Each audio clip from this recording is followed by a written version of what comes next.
안녕하십니까. 더불어민주당 대변인 황정화입니다. 브리핑 시작하겠습니다. 대통령실이 언제는 실토했습니까? 비선 권력의 국정농단, 특검을 통해 밝혀내겠습니다.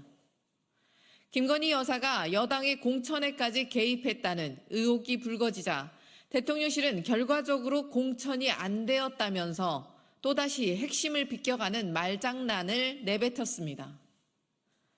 보도가 사실이라면 뒷말만 무성하던 V2 비선 권력이 당무 개입은 물론 불법적 선거 개입에 정부를 동원하고 대통령 일정과 국정까지 주무르고 있었다는 중대한 국정농단 게이트입니다. 이 정도면 V2가 아니라 V1으로 불러야 하는 수준입니다. 김 여사를 마리 앙뚜아네트에 비유해 영린을 건드린 김경률 비대위원을 서울 마포 을에 공천하려 하니 대통령실이 직접 나서 한동훈 당시 비대위원장의 사퇴를 종용한 일이 채 몇 개월도 지나지 않았습니다.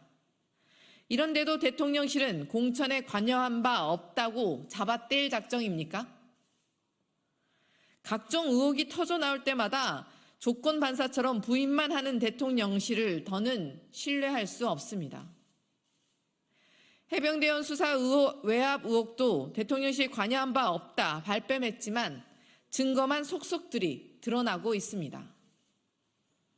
김건희 여사를 수사하던 검찰에는 인사철퇴가 내려지고 검찰은 결국 황제 조사, 알현 조사로 김 여사에게 명품백 수수 무혐의를 상납했습니다. 주가 조작 사건, 양평 고속도로 특혜는 제대로 된 수사조차 이뤄지지 않고 있습니다. 마치 바벨탑처럼 국정농단 부정부패의 탑이 쌓이고 있습니다. 무작정 잡아떼며 시간만 끄는 대통령실을 보며 국민의 인내심은 이미 바닥났습니다.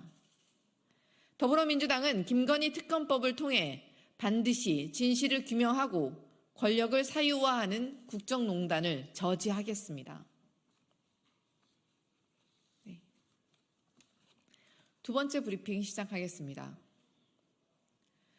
의료 1도 모르는 비서관 파견이 대책입니까? 아마추어라는 말도 아깝습니다. 대통령실이 추석 연휴를 앞두고 권역 응급의료센터에 비서관급 참모들을 배치하는 것을 검토 중이라고 합니다. 현장에 가봐라. 비상진료체계 원활하다. 우기던 윤석열 대통령의 인식만큼이나 참담한 대책입니다. 구시대 보여주기식보다 못한 기상천외한 발상입니다. 의료도 모르는 비서관들을 응급실에 파견해 도대체 무엇을 하겠다는 건지 상상조차 안 갑니다. 비서관들에게 응급실 문직이라도 시킬 요량입니까? 아니면 감시용 보초라도 세워놓는 것입니까? 생사가 오가는 응급의료 현장에서 의료진들이 대통령실 눈치까지 봐야 하냐는 걱정들이 나오고 있습니다. 정부가 파견한 군의관들은 응급실에 도움이 되지 않는다고 합니다. 이대 목동병원마저 파견 군의관 3명을 부대로 돌려보냈습니다.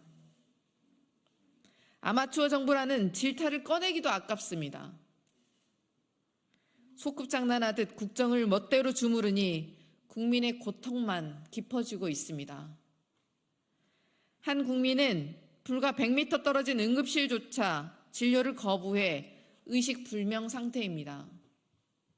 공사 현장에서 추락한 남성은 응급실 뺑뺑이를 돌다 50km 떨어진 병원에서 숨졌습니다.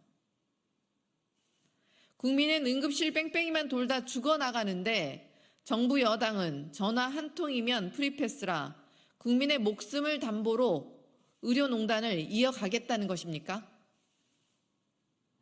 윤석열 대통령은 제발 의료 붕괴 현실을 직시하십시오. 국민의 절박한 호소에 귀를 기울이고 의정 갈등을 즉시 해소하십시오. 본인의 그릇된 자존심을 지키기 위해 국민의 생명을 저울질한다면 그 후과는 대통령조차 감당하기 어려울 것이라는 점을 강력히 경고합니다. 이상입니다.